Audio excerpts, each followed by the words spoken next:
Tea politics మరోసారి హీటెక్కాయి. Formula ఈ race case మళ్లీ తెరపైకి రావడం ఇప్పుడు ప్రకంపనలు రేపుతోంది. కేటీఆర్కు ఏసీబీ మరోసారి నోటీసులు ఇవ్వడంతో హీట్ రాజుకుంటోంది. ఇంతకీ ఫార్ములా ఈ రేస్ కథ ఏంటి? దీని వెనుక ఏం జరిగింది?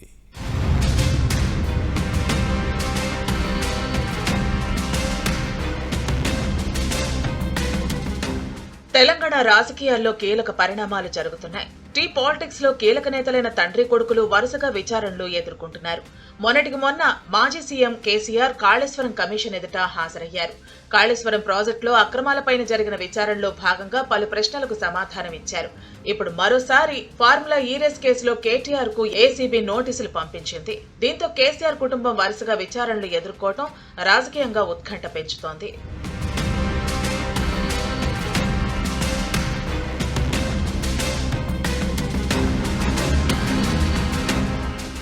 మాజీ మంత్రి కేటీఆర్ కు ఫార్ములా ఈ రేస్ కేసులో ఏసీబీ శుక్రవారం మరోసారి నోటీసులు జారీ చేసింది. ఈ నెల 16న ఉదయం 10 గంటలకు విచారణకు రావాలని నోటీసుల్లో పేర్కొంది. ఫార్ములా ఈ రేస్ కేసులో విచారణకు హాజరు కావాలని తెలిపింది. ఈ కేసులో మే 28నే విచారణకు హాజరు కావాలని ఏసీబీ నోటీసులు ఇచ్చింది. అయితే విదేశీ పర్యటన షెడ్యూల్ ఉందని, తిరిగొచ్చాక హాజరవుతానని కేటీఆర్ సమాధానం ఇచ్చారు. దీంతో ఈ నెల 16న విచారణకు హాజరు కావాలని కేటీఆర్ కు ఏసీబీ మరోసారి నోటీసులు ఇచ్చింది. కాగా కేటీఆర్ ను ఏసీబీ ఇప్పటికే 7 గంటల పాటు ప్రశ్నించింది. 82 ప్రశ్నలు అడిగినట్లు సమాచారం. ఇక ఇదే కేసులో ఈడీ కేటీఆర్ ను జనవరి 16న విచారించింది. కేటీఆర్ 8 గంటల పాటు ఈడీ విచారణను ఎదుర్కొన్నారు. ఈడీ అధికారులు 40కి పైగా ప్రశ్నలు అడిగినట్టు సమాచారం.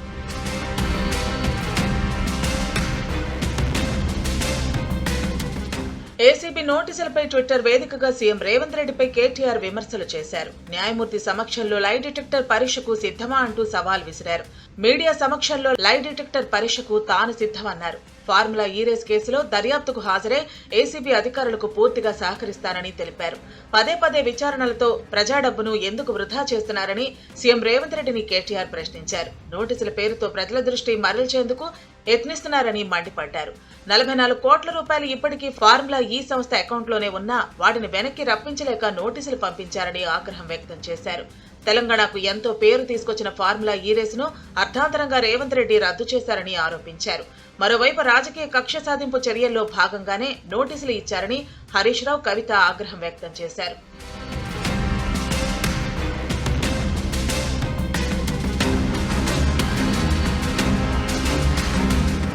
ఫార్ములా ఈ కారు రేస్ కేసును ఏసీబీ ఎఫ్ఐఆర్ ఆధారంగా పీఎంఎల్ఏ కింద ఈడీ విచారణ జరుపుతోంది.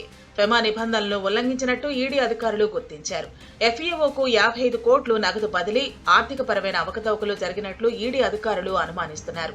కాగా ఫార్ములా ఈ రేసులో ఏం జరిగిందనేది చూస్తే హైదరాబాద్ లో 4 సంవత్సరాల పాటు ఫార్ములా ఈ రేసు నిర్వహణకు సంబంధించి ఎఫ్ఈఓ ఏస్ నెక్స్ట్ జెన్ ప్రైవేట్ లిమిటెడ్ తో కలిసి పురపాలక శాఖ 2022 అక్టోబర్ 25న త్రైపాక్షిక ఒప్పందం చేసుకుంది.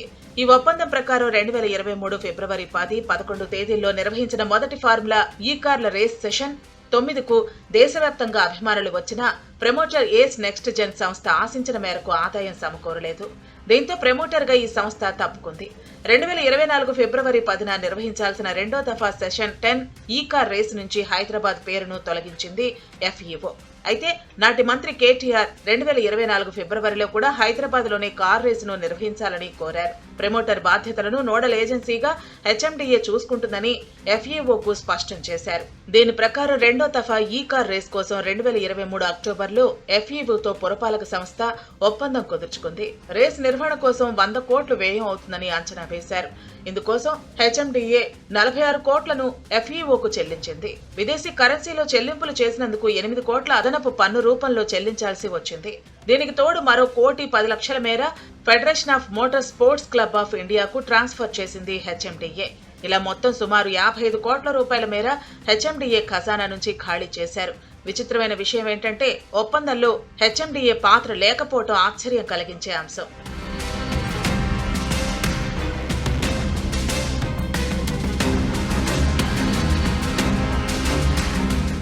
2023 డిసెంబర్ 7న అధికారంలోకి వచ్చిన సీఎం రేవంత్ ప్రభుత్వం ఫార్ములా ఈ కార్ రేస్ పై ఆరా తీసింది. పురపాలక శాఖ ఒప్పందంలోని అంశాలను ఉల్లంఘించిందంటూ FEO సెషన్ 10ను రద్దు చేసింది. ఆర్థిక శాఖ అనుమతి లేకుండా 55 కోట్లను విదేశీ సంస్థకు HMDA ద్వారా చెల్లింపులు చేయడాన్ని తీవ్రంగా పరిగణించింది.